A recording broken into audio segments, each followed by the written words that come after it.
Let's talk about the money principle that if you apply, you're guaranteed to become rich. Not only rich, you will supersede the net worth of people that make the same amount of money as you and potentially even the same amount of money that other people make. People will say it's basic, whatever, but you motherfuckers don't even do the basic shit, right? You barely fucking brush your teeth and go to the gym because you're watching TikTok all day. You can even become wealthier than the individuals that make more money than you by applying this very simple principle. This is time, you got income, vertical. Okay, so you start your entrepreneurial journey, right? Let's say you start your entrepreneurial journey right here at the age of 19. That's a fair assessment, right? You're done high school, you've gone through the indoctrination camps. But as you become independent, you not only you have income, but you also have expenses. So let's talk about your income. People's income is rarely linear. Unless you work a steady job, if you're becoming an entrepreneur, your income will not become steady like that. It's just not very realistic, especially when you begin. Usually you'll have something like this, right? You could have like this.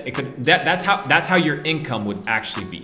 In entrepreneurship, if you're winning, that's how I've seen my career path be, right? You see a decrease in net worth, right? So like I'll go up like this, right? It'll be stuff like that, right?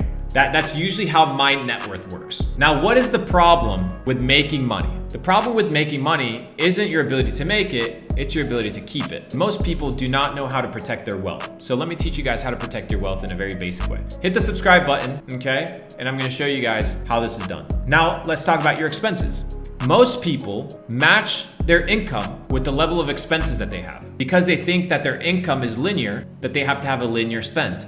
And usually what people are trying to do is they're trying to showcase to the world their income level. So as your income grows, you want to portray that growth in a way that people validate you. This is normal behavior, but it's not good behavior. So the average motherfucker who's a loser, and this isn't you because you're gonna learn at a young age, their expenses are right here.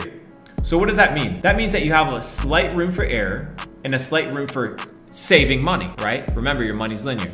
Look at how much room you have for error. You have very little room for error. And as we understand that your net worth, right, or the amount of money that you make as an entrepreneur isn't always steady, you could see dips like this, right? You could see stuff like this happen. Well, what happens in these pockets? And it's happened to me, right?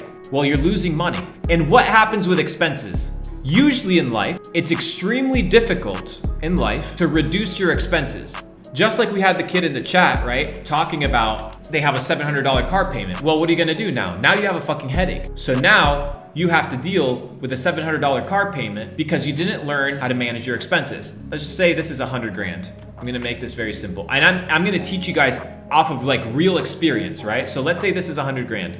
When I was making 100K a year, many years ago, my rent was $200. I was sleeping on a couch and I was making 6 figures. I was driving an old Volvo and I was staying up till 5 in the fucking morning with a job at 10 in the morning working on my side hustle. But the point is, my expenses were fairly correlated, and then as soon as I hit 100 grand, my expenses reduced drastically. Why? Because I realized that I couldn't always count on making more money, but I could count on maintaining the money that I was making. And then what I could do was limit my expenses. So what's the difference between this guy and the first guy?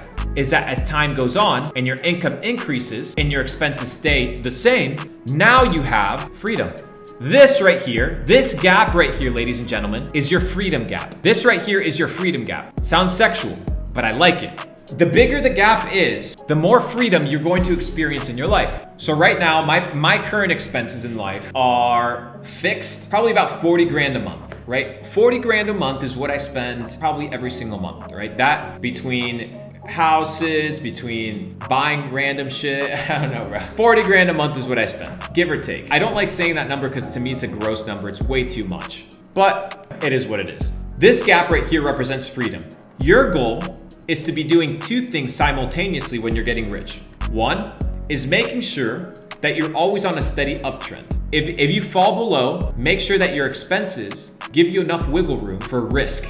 Does this principle make sense? I'm out here drawing on a fucking whiteboard for you guys to understand. Like I can't make it more simple. Or slowly increase your income and maintain your expenses the same. Now I needed to graph it in a way where you grasp the fucking concept. So you understand that there is no shame living with your parents if you're clocking in money as long as you're productive. There is no shame living in a 1-bedroom house as long as it's a good fucking work environment that's productive and helps you elevate. As long as your expenses are stable. The hardest thing to get rid of is expenses. That's why a lot of these celebrities, they go fucking broke. So even though this is common sense to a lot of people, you would be surprised that a lot of people do not apply this. The moment they get 100 racks, they spend 100 racks. They're poor.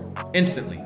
Done. So this right here needs to be your measurement in your scale of life. And as you can tell, it's drawn in a slight uptrend. What does that mean? That means that your life quality does increase. If God forbid, right, you are in a situation, ladies and gentlemen, where you're going up to 150K, boom, and your net worth bounces down 30%, or your income bounces down 30%, right? Then what happens? Look at all the fucking wiggle room. You're still living with freedom. So everybody that's waking up with anxiety is that they haven't figured it out. That's why they're stressed. So it's not expensive to understand this concept. You don't need a master's degree. You just need good money management skills and to not give a flying fuck about what anybody said. If you can crack this code, it's because it's a mental code, bro. It's you need to come to terms with the fact that you ain't gonna be flexing like everybody else. When you're 21, you're gonna be sitting, you're gonna be grinding, and you're gonna be building a real fucking business and making real fucking money. That's the name of the game. This to me, ladies and gentlemen, is freedom. Now let's go to the situation that a lot of people live in. Let's say they have their steady level of expenses, okay? And then they have their income. Most people don't know how to make money and they get into fucking crazy debt. This bro right here is the life of an average American. You know what this is called? I'm gonna put it in red so you understand it. Breaking it down as fucking simple as I can, bro. You know what this is called? And I can't wait for people to make fun of me with these basic ass concepts, bro. But you know what? Most of you guys are too fucking dumb to realize how valuable this information actually is. This is called slavery. That's what it is. You are a slave. You are in debt. Indebted.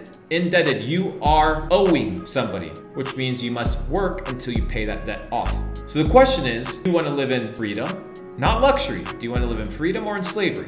That's the name of the game. Now what happens, bro, when you're in a different situation and you have all this money? What do you do with all of this? You grab it, another graph, ignore the graph, okay? You grab it and now you invest it. And investments, something like this, are the same thing. Time now versus investment. This money that you had that you were trying to flex on motherfuckers, now you've turned this, okay, into investments over time. And here, ladies and gentlemen, is where the rich get wealthy. And that is the secret to wealth, bro. That is the secret to wealth in a very basic way, in a way that any peasant can understand. That's it. I hope you guys enjoyed the presentation. That's it. I mean, today I sat down, I was like, how can I simplify these concepts in a way that people can understand? Because I know we got a lot of young bucks in here that want to understand and learn how to make money. The first thing is don't make the same mistakes your parents made, which was get a mortgage, work a traditional 9 to 5, eat genetically modified food, watch television, and take medication that they don't even know what the fuck they're taking. If you can avoid and do the complete opposite on all 5 of these things, you're gonna live a completely better life than your entire family. So I simplified this concept in a way for you to understand so you can go out in life and win. So this is the sauce. This is a mindset game. So understand this concept and you win. Your freedom now goes back and compounds as time over investment, and that's when you go from working for your money to money working for you, which is the key to becoming free. So that's my presentation for you guys. Hope you guys enjoyed that. I kept it simple. I'm vibing today. I'm having a good time. I'm your host, Luke Belmar. You know the drill. Like, comment, subscribe.